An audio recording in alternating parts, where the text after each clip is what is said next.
할렐루야. 우리 시간 하나님께서 함께 해주시고 부족한 종을 통해서 또 대언해 주신 말씀들이 우리 성도님들 가정 위에 자녀들 위에 하나님의 축복으로만 임하기를 축복합니다. 우리 서로 인사 한번 나누실까요? 새벽이지만 여러분은 가장 복받은 사람입니다. 인사하겠습니다. 여러분은 가장 복받은 사람입니다. 할렐루야. 감사합니다. 제가 신년에 이제 기도를 하는데 하나님이 저에게도 신년에 또 귀한 꿈과 소망을 주셨어요.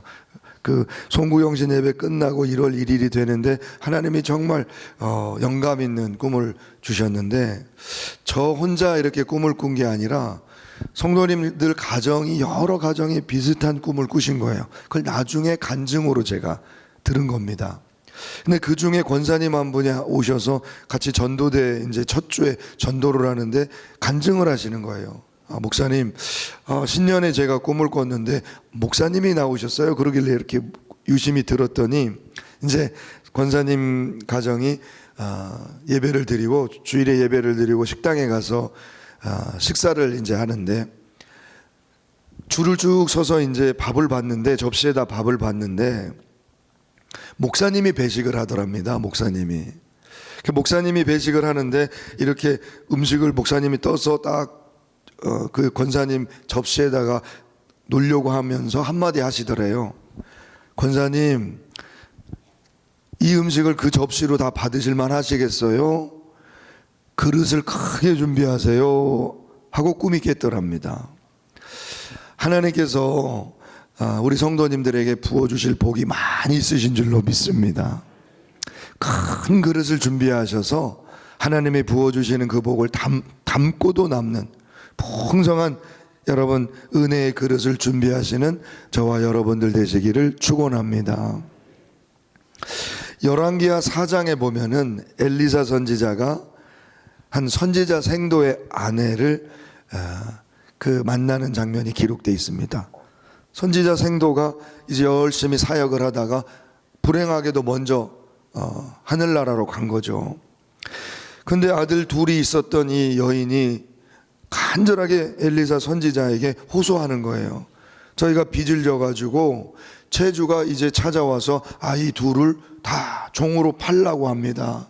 살려주세요. 살려주세요. 그러니까 이 엘리사가 이 이야기를 듣고 선지자 생도에게 이제 기적을 베풀어 주는 얘기인데 그 선지자 생도에게 물어봅니다. 어떻게 이렇게 일이 일어났냐고. 그래서 네가 가진 것이 무엇이냐 그랬더니 기름 한 그릇이 있습니다. 그럼 가서 이웃에게 그릇을 많이 빌려라. 이제 이렇게 하고 기름 붓는 기적을 일으켜 준 겁니다. 그 가정의 주님과 열심히 살았어요. 그 선지자 생도가. 그 아내, 선지자 생도의 아내가 이렇게 호소를 합니다. 엘리사에게. 당신의 종 나의 남편이 이미 죽었는데 당신의 종이 여호와를 경외하는 줄은 당신이 아시나이다. 그러니까 탄원을 하는 거예요. 탄원을. 정말 하나님 섬기고 열심히 사역을 했는데 이런 어려움이 있습니다. 이렇게 얘기합니다. 그래서 엘리사가 이제 가서 이웃에게 그릇을 많이 빌리라고 돼 있어요. 본문에 보면은요, 조금 빌리지 말라 이렇게 돼 있어요. 그냥 많이 빌리라는 얘기죠. 근데 본문을 이렇게 읽어보면은 여자도 기름 한 그릇 가지고 있고 가서 빈 그릇을 많이 빌려라 이렇게 돼 있는데 같은 그릇이 아닙니다. 사실은요. 이 여인이 가지고 있는 그 기름 그릇은 헬라어로 보면은 아수크라고 돼 있어요. 이거는 그냥 작은 병입니다. 기름병. 그래서 기름을 따라서 바를 수 있도록 가지고 다니는 작은 기름병이에요. 그러니까 이 여인 선지자 생도 아내가 가지고 있는 그릇은 작은 기름병 하나에 불과해요. 근데 선지자가 명령한 가서 이웃에게 큰 그릇을 빌려라. 그 그릇은 캐리이라는 단어를 썼어요. 다른 단어예요. 이것은 큰 그릇을 의미합니다. 큰 용기예요. 이 큰 그릇이라고 하는 이 캐리이라고 하는 단어는 용기라는 말이고 그릇이라는 말인데 다른 말로는 무기라는 말로 쓰이기도 했어요. 무기, instrument 혹은 악기 이런 거죠. 그러니까 꽤 큰 그릇을 빌리라고 한 거예요. 우리가 생각할 때는요, 기적, 하나님의 능력의 선지자가 그냥 명령하면은 그냥 기적이 일어나는구나 이렇게 생각을 하는데, 사실은요, 기적의 사건을 우리는 그냥 사건으로만 이해를 합니다. 하나의 어떤 이벤트, 우연히 우리에게 주어진 어떤 럭키한 어떤 모먼트라고 생각해요. 근데 사실요, 가만히 생각해 보면 엘리사가 명령한 그 명령 속에는요, 사실 굉장히 무서운 명령이라는 의미가 담겨 있어요. 여러분, 이웃집에 가가지고 그릇을 빌리라. 그런데 그릇이 작은 그릇도 아니고 큰 그릇입니다. 캐리. 그래서 여러분, 누가 빌려줍니까? 큰 그릇을요. 이 얘기는 무슨 얘기냐면요, 그 아내가 지금 기름을 팔아서 결과적으로 보면은 그 두 아들이 종으로 팔려갈 빚을 갖게 되고 생활비를 얻게 되는데, 내가 그 이웃에게 어떠한 삶을 살았고 어떠한 주님 앞에 태도로 하루하루를 살았는지를 검증해 줄 수 있는 그 과정인 거예요. 이 선지자 생도가 만약에 마음대로 살았다고 생각해 보세요. 평소에 하나님도 안 믿고 하나님 주신 명령도 안 지키고 그 이웃에 대한 태도도 굉장히 교만하고 불손하고, 예를 들면 사명 없이 살았다고 생각해 보세요. 여러분, 위기가 닥쳤습니다. 선지자가 왔어요. 기적을 베풀려고 해요. 이웃에 가가지고 그릇을 빌려라. 아니, 작은 거 종재기면은 빌려주겠죠. 우리가 생각하는 뭐 조그만한 빌려줍니다. 그러나 그 고대 사회의 큰 그릇, 금속으로 된 큰 그릇은요, 아무나 못 빌려줍니다. 그렇죠? 그 사람을 믿었기 때문에 빌려주는 거예요. 그런데 여러분, 조금 빌리지 말래요. 조금 빌리면 해결이 안 됩니다. 종으로 팔려갈 두 아들을 살려내야 될 기름이에요. 올리브 기름입니다. 그거 팔아야 몇 푼 합니까? 조금 팔아서는 문제가 해결이 안 돼요. 많이 빌려야 돼요. 많이. 그러니 여러분, 얼마나 그 삶이, 그 선지자 생도의 아내의 삶이 얼마나 진실했고 이웃을 섬기며 그들을 감동하는 삶을 살았느냐. 여기서 그 캐리라는 단어가 사실은 하루하루가, 그 선지자 생도 부부의 하루하루가 사실은요, 미래에 자식을 살릴 하루하루가 자식을 살릴 무기였던 거예요. 오늘 하나님을 섬기고, 오늘 내가 하나님 앞에 사명 감당하고, 오늘 내가 정말 기도로 진실함으로 하루를 살아낸 거 있잖아요. 오늘 하루를 살아낸 거, 이게 내 자식을 살릴 무기였다고요. 우리는 그 사건을 보지 못하고 엘리사가 그냥 기적을 일으켰구나, 엘리사라는 능력이, 하나님의 능력이 그냥 나타났구나, 이렇게만 생각해요. 아니에요. 우리가 준비해야 할 그 그릇, 그 무기가 바로 우리 평소의 삶에, 하루하루의 우리의 기도 가운데 기적은 쌓아지고 있다는 사실을 믿으시기 바랍니다. 할렐루야. 제가 목회할 때, 제가 뭐 벌써 이렇게 한 25년 이상 이렇게 목회가 되는데요, 목회할 때마다 참 목회가 무섭다 이런 생각이 들어요. 목회가 무섭다.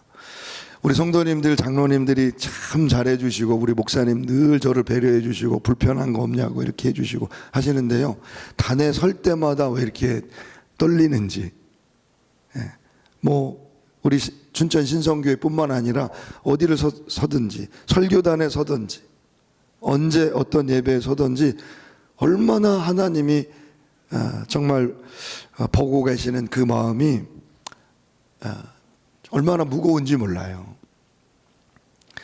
저희 어머님이 이제 저를 위해서 늘 기도를 해주시는데요, 뭐 첫 목회 때부터 어머님이 같이 가주셨으니까 늘 저를 위해서 기도해 주시는데, 어려운 시골 목회부터 이민 목회까지 다 보셨거든요. 또 개척 목회까지 다, 개척을 2번을 했으니까 다 보셨는데, 어머님이 자식이 목회하는 거 보시면은 좀 이렇게 기도하시면 얼마나 좋아요. 어머니가 아들에게, 하나님, 우리 아들 이렇게 목회를 열심히 하는데 빨리 좀 부흥되고 성장되고 유명해지고 좀 부유해지고, 이렇게 좀 축복받는 목회자가 되게 해주세요. 그냥 그렇게 기도를 하셔야 되잖아요. 근데 우리 어머니 기도는 뭐냐면은 이준호 목사 주님 앞에 진짜 종 되게 해주세요. 그 기도를 열심히 하시는 거예요. 그러면서 언젠가는 미국에서 그런 얘기를 한번 하시는 거예요. 참 어려웠을 때 저희 어머님이 아유 이 목사 내가 이렇게 기도해서 네가 고생하나 보다 그러는 거예요. 예수의 진짜 종 되게 해주세요. 그 기도. 그 마음이 근데 뒤돌아보면 뒤돌아볼수록 그 기도가 얼마나 감사한지요. 저는요 이렇게 그렇게 큰 뭐 은사가 없어요. 그렇게 기도하면 뭐가 좀 입에서 뭐 불이 나가든지 막 만지면 막 다 쓰러지든지 우리 목사님 찬양을 얼마나 잘하시고 매사에 센스가 얼마나 탁월하시고 목회력이 얼마나 좋은지 말이죠. 딱 보면 딱 아는 거예요. 저는요 알려줘도 잘 몰라요. 이게 둔해가지고 가진 게 없어요. 뭐 특별한 사람들을 끌 수 있는 뭐 특별한 은사가 좀 있으면 좋겠는데 뭐 써볼 만한 은사 별로 없어요. 그래서 그냥 기도시키시나 봐요. 도대체 쓸 게 없어. 근데 제가 무기가 하나 있어요. 25년 목회할 수 있었던 무기가 하나 있습니다. 그 무기는요 첫 번째 주님 보고 계신다는 믿음이에요. 지금 주님 오늘 보고 계신다. 오늘 이 순간 주님 보고 계신다. 그 마음이 저에게 무기가 되더라고요. 두 번째 무기가 있어요. 내 자식 앞에 부끄럽지 않은 목사 되리라. 우리 자녀들이 있는데 우리 자녀들이 봤을 때 우리 아빠 참 부끄럽다. 목사님인데 부끄러운 목사다. 나 이 소리 듣지 않기를 원한다. 주님 우리 아이들이 보기에 당당한 자랑스러운 아빠 되게 해주세요. 이게 제 무기가 되더라고요. 세 번째로는 주님 맡겨주신 하나님의 생명이 나한테 맡겨져 있다. 그래서 단에 설 때요 단 한 번도 그냥 서본 적이 없어요. 하나님의 이 생명 오늘 내가 전한 이 말씀 한 말씀으로 이 생명 살 수도 있고 죽을 수도 있을 텐데 하나님 오늘 나한테 마지막 순간이라고 하신다면 오늘 나는 어떻게 말씀 준비해야 될까? 어떤 말씀을 전해야 될까? 이 마음을 하나님이 주세요. 이게 저의 목회 무기가 되더라고요. 아무것도 없지만 하나님께서 은혜를 주셔서 사용해 주신 줄로 믿습니다. 주님께서 오늘 우리에게 큰 은혜의 그릇을 준비하라고 명령하시는 줄로 믿습니다.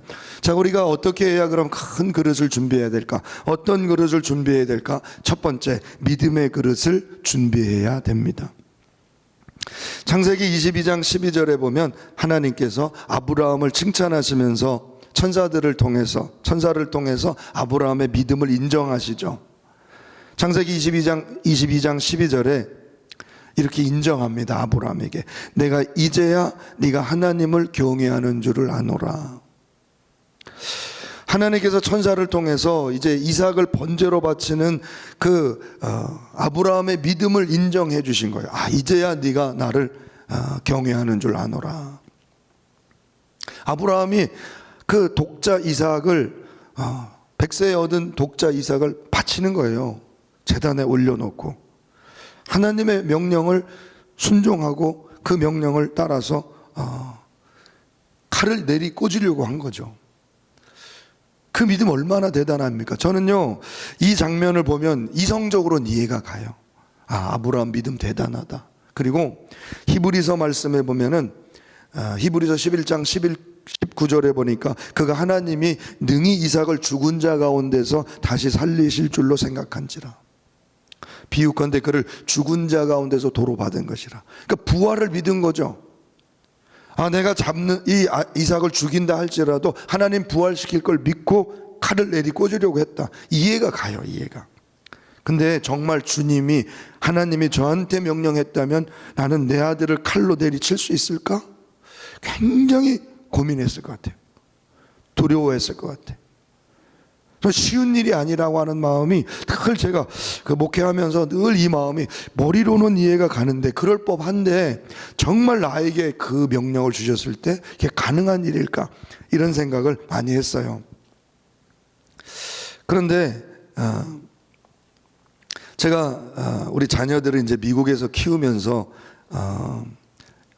이런 그 고백을 하게 됐습니다. 그 이제 제가 이런 고민을 이제 막 하면서 그 믿음이란 게 과연 뭐냐? 나는 좀 믿음이 없나? 이런 생각을 하게 된 거죠. 근데 본문을 보면 히브리서에 그 아브라함의 믿음을 칭찬하면서 그 본문 속에 그 믿음의 선진들에 대한 그 말씀을 통해서 우리가 잘 아는 말씀이 그 본질적인 말씀이 6절에 기록되어 있어요. 믿음이 없이는 하나님을 기쁘시게 하지 못하나니 하나님께 나아가는 자는 반드시 그가 계신 것과 또한 그가 자기를 찾는 자들에게 상 주시는 이심을 믿어야 할지니라. 그러니까 자기를 찾는 자들에게 상 주신다. 여기 찾다 엑제테오 이거는요 간절히 근면하게 열심으로 구하다는 뜻입니다. 그러니까 믿음의 영역은요 우리가 하나님이 주시는 그 믿음이 있는데 이 믿음 가지고 열심히 찾아야 된다는 거예요. 열심히 그 열심히 찾는 영역이 믿음의 영역 속에 있는 거예요. 계속해서 하나님을 의식하며 하나님의 방식을 찾으면서 살아가는 거, 이게 믿음이라는 건데, 그 제가 이 아브라함이 이삭을 바치는 이 장면이 제 평생의 어떤 그 퀘스천이라고 할까요? 대믿음으로 이거 감당할 수 있을까? 이런 이제 생각이 늘 들면서 내가 가진 믿음이 뭔가 이제 이런 생각을 한 거예요. 근데 저희 이제 집 큰아들을 제가 미국에서 키우면서 너무 힘들었어요. 너무 힘들었어요. 왜냐면은 얘가요, 그냥 너무 유별나요. 너무 유별나. 근데 제가 이제 걱정을 했던 건 뭐냐면, 제가 유학생이고 이제 얘를 미국의 학교를 초등학교를 이렇게 보냈는데 초등학교 3학년 때부터요 얘 이 독특함이 도대체 학교가 감당을 못하는 거예요. 어느 날은 연락이 왔어요. 저는 이제 그때 공부하고 있었는데 막 수업 듣고 있는데 전화가 왔어요. 학교에서 빨리 와보라고. 얘가 스쿨버스 타고 가다가 사고를 쳤다는 거예요. 초등학교 3학년짜리가 무슨 사고를 쳤겠나 싶어서 가봤더니 스쿨버스를 타고 가던 자기 친구한테 스프레이를 얼굴에다 뿌렸대요. 이렇게 난리가 난 거예요.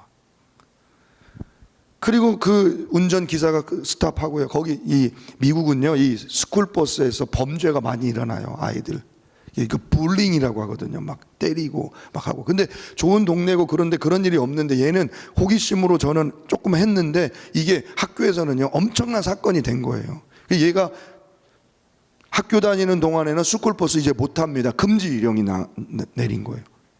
아니 초등학교 3학년짜리가 무슨 학교 폭력 무슨 범죄자 취급을 받는데요.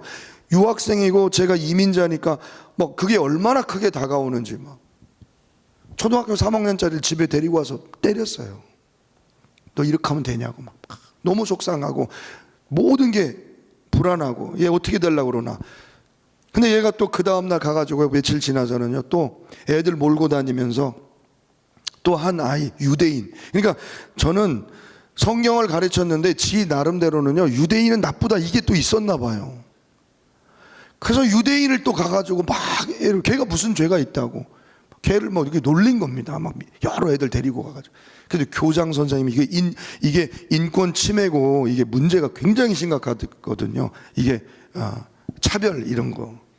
그래서 또 얘가 교장실에 불려가가지고 평소 수업 시간에 못 들어가고 교장실에서 교장 선생님이 얘를 허락해 줄 때까지 그 교장실에서 근신하고 있다가 허락하면 가가지고 오후에 잠깐 들어갔다 오고. 제가 늘 데려다 주고 데려와야 돼요. 버스를 못 타니까.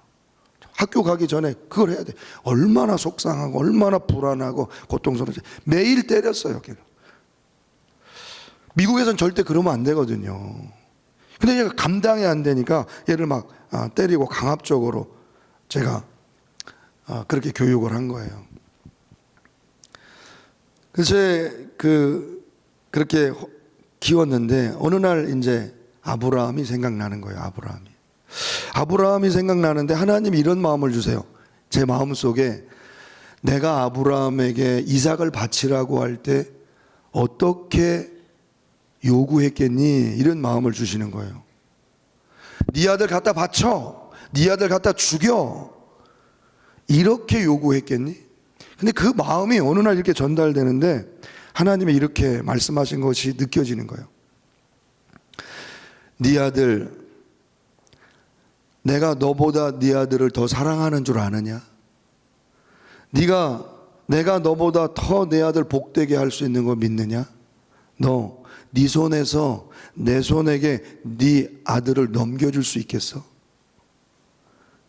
제 마음에 이제 하나님 마음이 이해가 되기 시작하는 거예요. 아브라함한테 내가 이삭 바치라고 어떻게 얘기했겠냐? 네 아들 갖다 바쳐, 네 아들 죽여, 나를 왜 죽여? 이렇게 했겠냐 내가? 하나님 마음이 이렇게 전달되는 거예요. 네 아들을 네 손에서 내 손으로 넘겨줄 수 있겠어? 네 아들의 인생을 네가 붙들고 있으면 큰일 난다. 네가 붙들고 있으면 큰일 나니까 네 아들 나한테 넘겨줄 수 있겠어? 나한테 맡길 수 있겠어? 내가 맡아야 네 아들 산다. 그 마음을 주시는 거예요. 펑펑 우는 거예요. 제가 하나님 올려드립니다. 도저히 감당할 수가 없습니다. 제가 지금도 생각하면요, 제가 감당할 수 없는 영역이 아들에게 주어진 거예요. 하나님이 그렇게 주신 거예요. 이해할 수도 없고 감당할 수도 없고 제 분량으로는 제가 컨트롤할 수 없어요. 하나님만이 하실 수 있는 영역을 하나님이 주신 건데 저는 내 밑으로 오라는 거예요. 그러니까 알고 봤더니요, 내가 계속 얘를 죽이고 있었던 거예요. 사실은 그 칼로 아브라함이 이삭을 죽였다기보다는요, 이삭을 죽이려고 했다기보다는요, 사실 아브라함이 뭔가 끊어낸 겁니다. 그런 마음을 주세요. 뭔가 끊어낸 거예요. 뭘 끊어내요? 내가 컨트롤 하려고 하는 거. 내가 하려고 하는 내 마음, 내 육적인 마음, 내 육적인 소유의 마음, 자식이 내 거라고 하는 그 마음을 끊어낸 거지 그게. 나는 내가 아들을 죽이고 있는 줄 몰랐던 거예요. 그래 하나님 앞에 올려드렸어요. 하나님이 얘를 만지기 시작하시는 거예요. 고등학교 때 어느 날 얘가 제가 새벽기도 갔다 왔는데 테이블에 앉아 있어요. 얘가 고등학교 때 그렇게 말썽을 부리고 도대체 이해가 안 가는 그 상황에서 걔가 거기 앉아 있어요. 그리고 저를 불러요. 앉으시래 저보고. 새벽기도 하고 왔는데. 그리고 뭐라고 그러는지 아세요? 아빠 다 이해합니다. 아빠를. 아빠 다 이해합니다. 아빠가 하라고 하는 거 다 무슨 의미인지 알겠어요. 아빠가 원하시면요, 오늘부터 새벽기도 매일 갈게요. 근데 아빠 저 좀 믿어주세요. 아빠 저 좀 믿어주세요. 그 순간에요, 하나님, 제가 이제 하나님 맡길 수 있을 것 같습니다. 아들을 받아주옵소서. 제가 그리고 그 순간에 맡겼어요. 그 순간에 하나님께서 그 아들을 사용하시고 그 아들의 앞길을 예비하시는데요, 제가 할 수 없는 일을 하나님이 하시더라고요. 하나님, 저는 할 수 없습니다. 저는 아버지로서 무능합니다. 아무것도 할 수가 없어요. 사실 도와줄 게 없어요. 사실은요, 얘가 원하는 사관학교를 보내려면요, 시민권 준비해 줘야죠. 추천서 준비해 줘야 되는데 그 세니터, 주지사나 또는 상원의원을 찾아가 가지고 얘한테 추천서를 써주십시오. 아버지가 다 해줘야 되거든요. 아니 제가 어떻게 그걸 해줍니까? 저는 못 해줘요. 하나님은 그걸 하시더라고요. 하나님이 하시더라고요. 하나님께서 그를 사용하셔서 하나님께서 축복해 주시는 것을 제가 경험했습니다. 사랑하는 성도님 여러분, 믿음이라는 게 뭘까? 나는요, 믿음은 내가 막 믿으면 다 되는 줄 알았어요. 근데 사실은요, 그거 가지고 세상으로 나가봤더니 내가 가지고 있는 믿음이 안 통할 때가 너무 많아. 근데 그때 배웠어요. 제가 믿음이란 게 뭐냐, 믿음의 그릇이라는 게 뭐냐, 믿음 속에서 하나님이 주신 그 믿음에서 내 시간표 빼는 거야. 내 시간표. 내가 가지고 있는 큰 믿음에서 내 기대를 빼는 거예요. 뭐 다 될 것 같은 그 믿음 하나님 주셨지만 거기에서 내 의지를 빼고 하나님 의지에게 맡겨드리는 거예요. 그러니까 하나님께서 그때부터 역사하기 시작하시는데 내게 빠진 믿음을 통해서 역사하시더라고요. 내 시간표가 빠진 믿음을 통해서 하나님의 시간표가 이루어져 가더라고요. 베드로후서 1장 5절로 7절 말씀, 이러므로 너희가 더욱 힘써 너희 믿음의 덕의 지식을, 지식의 절제를, 절제 인내를, 인내의 경건을, 경건의 형제 우애를, 형제 우애의 사랑을 더하라. 아멘. 여러분, 믿음의 그릇을 준비하시기를 축복합니다. 큰 믿음을 준비하세요.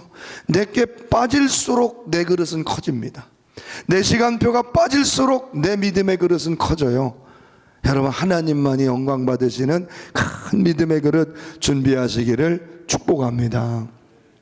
두 번째로 우리는요, 사랑의 그릇을 준비하셔야 됩니다. 사랑의 그릇. 여러분, 마태복음 8장에 보면은 여러분 잘 아실 겁니다. 백부장의 믿음을 예수님이 칭찬하십니다.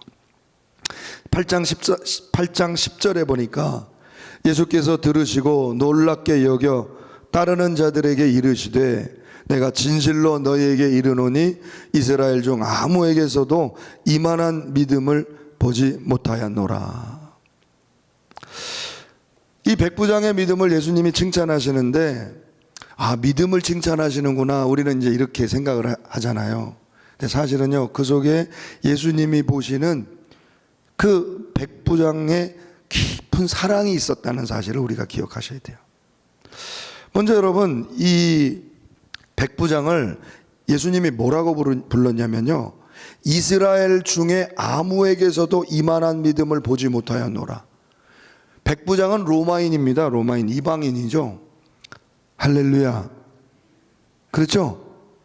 이해가 되시나요? 그런데 로마인을 향하여 뭐라고 불렀느냐? 이스라엘 중 아무에게서도 이만한 믿음 보지 못하였노라. 로마인 백부장을 이스라엘이라고 부른 겁니다. 인정해 주신 거죠. 하나님의 백성으로. 왜 그랬을까요? 그를 향한 그 속에 담겨 있던 사랑을 보셨다는 거예요. 그 본문 말씀에 보면은 그 백부장이 하인을 위해서 예수님을 찾아온 겁니다. 하인을 위해서. 하인은 누구냐? 이스라엘의 그 천한 종이죠. 근데 그 종이 몹시 괴로워하나이다 이렇게 전해요. 중풍병에 걸렸는데 몹시 괴로워하나이다. 근데 여기 몹시 괴로워하다 이 바스니조라고 하는 이 단어는요, 무슨 뜻이냐면 고문하다라는 뜻이에요. 고문하다. 극심한 고통 속에 있다 이런 뜻입니다. 그러니까 백부장이 볼 때 하인이 고문당하는 것 같은 고통을 느끼는 것을 느낀 거예요. 근데 성도님 여러분, 중풍병자는요, 저희 아버님도 중풍병이 오셔서 그 뇌경색으로 급성으로 돌아가셨어요. 그런데 제가 아버님이 처음에 그 중풍이 와서 반신 그 마비가 오시더라고요. 근데 안 느껴진다고 그러시더라고요. 안 느껴진다고. 그러니까 여러분, 중풍병은 고통이 막 고문받는 것처럼 고통스러운 이런 병이 아니에요. 안 움직이고 신경이 마비가 된 거고, 이게 뭐랄까요?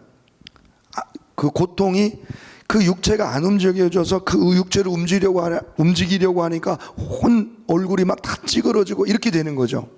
이해가 되시죠? 이해가 되시죠? 그러니까 여러분, 백부장이 본 거는 얼굴이 일그러진 하인의 모습을 본 거예요. 아파서 일그러진 게 아니죠.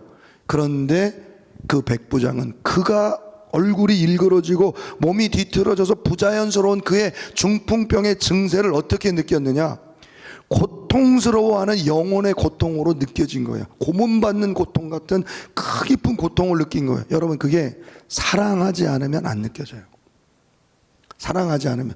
주인이 종한테요, 막 몸이 비틀어지고 중풍병에 걸렸다. 그 사랑이 없다면 그게 고통으로 느껴지는 게 아니라 미움으로 느껴집니다. 쟤 왜 저러지? 저 종 저거 왜 그러지? 내가 일 시켜야 되는데 일 못하게 생겼네. 아유, 가치가 없게 생겼네. 갖다 버려. 충분히 그렇게 얘기할 수 있어요. 백부장은 군인이니까 더 잔인할 수 있어요. 죽여버려, 예를 들면. 근데 백부장 그렇지 않은 거예요. 그가 그 영혼이 심히 고문당하는 고통이 느껴지는구나. 이거 어떻게 하지? 내가 예수님 찾아가리라. 이거예요. 예수님이 그걸 칭찬하신 거예요. 사랑할 때만 보이는 거예요. 사랑할 때 예수님이 그를 인정하시고 이스라엘이라고 부르시고 기적을 행해 주신 줄로 믿으시기 바랍니다. 제가 미국에 있을 때 저희 집사람이 셋째를 임신한 거예요. 한국에 우연히 나갔다가 임신한 걸 발견했는데, 그래서 감사하다 이렇게 했는데요, 그 평소에 이제 고등학교 때부터 축농증 수술을 받고, 그래서 그때는 막 축농증 수술을 이 입술을 절개해 가지고 그 안에 있는 막 조직들을 다 떼내고 막 이런 무서운 그런 고통스러운 수술을 받았었는데, 이게 이제 몸이 약해지니까 그게 막 재발이 된 겁니다. 고등학교 때 받은 수술이 재발이 돼서 얼굴이 뚱뚱 부은 거예요. 이렇게 거기 농이 차가지고 너무 아프고 욱신거리고 고통스러운데 임신은 했지 병원에서는 해줄 게 없다고 그러지 생으로 참으라는 겁니다. 다시 그 수술을 하려니 상상도 못하겠지, 불가능하지. 그게 저한테 와가지고 호소를 하는 거예요. 너무너무 고통스럽다고. 그러니까 한국에 있었고 저는 미국에서 이제 목회 담당하고 있었고, 한국에 잠깐 방문했었는데 그 일이 터지니까 어떻게 해줄 수가 없어요. 약 먹으라고 할 수 없고 뭐 주사 맞으라고도 할 수 없고 뭐 어떻게 합니까? 진통제 먹을 수도 없고 생으로 참고 있는 거예요. 막 밤새 고통스럽고 열감과 통증이 계속되는데 얼굴은 부어있고, 그 주님 앞에 가가지고 막 눈물 흘리면서 기도하는 거예요. 기도하는 거예요. 밤새 눈물 흘리고 그거 어떡합니까? 불쌍하게 여겨달라고. 아이는 뱃속에 있지 어떻게 합니까? 방법이 없습니다. 그냥 눈물 흘려 막 기도하는, 너무 불쌍한 거예요. 그냥 시골에서 목회하고 귀한 집딸 데려다가 목회시켰는데 고생만 하다가 또 병 걸려가지고 또 애 낳는다고 그걸 감당하려고 한다는 걸 생각하니까 너무 불쌍한 거예요. 그래서 막 기도를 하고 있는데 나중에 한국에서는 이제 시차가 반대니까 전화가 왔어요.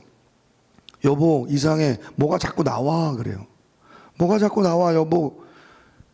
뭐가 나온다는 거야? 이게 얼굴에서 이 농이 찼던 게 옛날 수술했던 그 자리에서 자꾸 나와. 그래서 두루마리 휴지 2통을 다 썼어. 근데 몇 시간 지났는데 여기가 붓기가 싹 내리고 열감이 없어지고 통증이 다 사라졌어. 아이고, 치료됐어. 이래. 할렐루야. 괜찮습니다. 이제 아멘 안 하셔도 돼요. 이제 내일 가니까 그냥 그러려. 아닙니다. 너무 잘하셨어요. 너무 잘하셨어요. 너무 감사해요. 그래서 치유가 된 거예요. 할렐루야. 완전히 치유됐어요. 근데 나중에 이제 저희가 그거를요 재발 없도록 다시 병원에 가가지고 이제 그 내비게이션 수술이라는 게 있더라고요. 그걸 수술을 하러 이제 전문가한테 딱 갔는데요. 그 의사한테 모든 상황을 설명했어요. 재발이 됐는데 그 수술 자리에서 농이 흘러나와가지고 깨끗이 치료받은 적이 있다고. 그렇게 얘기했더니 웃기는 소리 하지 말라는 거예요. 해부학적으로 불가능하대. 해부학적으로 거기서 그렇게 나오고 농이 흘러나오는 구조가 아니랍니다. 구조가. 예? 이게 사이너스라고 하거든요. 여기 속에 있는 이게 축농증 있는 거기서 이 잇몸 속으로 연결이 돼 있지 않대요. 그렇게 나올 수가 없답니다. 하나님이 하셨는데 뭐 우리는 체험했는데 뭐 하나님이 하신 거예요. 근데 제가 이 얘기를 왜 드리냐면요, 제가 우리 교회 뭐 목회 시작을 했는데요, 귀한 권사님이 등록하셨어요. 따님이 불치병이에요. 그러니까 평소에 허리병 때문에 허리가 너무 안 좋은 거예요. 그래서 고통스러운 그 병이 있었는데 임신을 하니까 더 그게 심해져 가지고 움직일 수가 없는 거예요. 이 아이가 임신했는데 병원 갔더니 그 통증 생으로 참으래. 생으로. 근데 이 권사님이요, 목사님 어떡합니까? 어떡합니까? 이렇게 하는데요, 아니 저는 어떡합니까? 그러면 저는 그때 무슨 생각이 나냐면요, 우리 아내가 당했던 고통이 생각나는데 저게 얼마나 고통스러울까. 저게 약도 못 쓸 테고 저걸 생으로 견뎌야 되고, 앞으로 지금 한 3개월 됐는데 앞으로 10개월 때까지 이걸 어떻게 참나, 막 그 생각이 드니까 너무 불쌍한 거예요. 그럼 하나님 앞에 같이 우리 성도님들하고 선포하면서 기도했는데요, 그 불치병이 낫은 거예요. 할렐루야.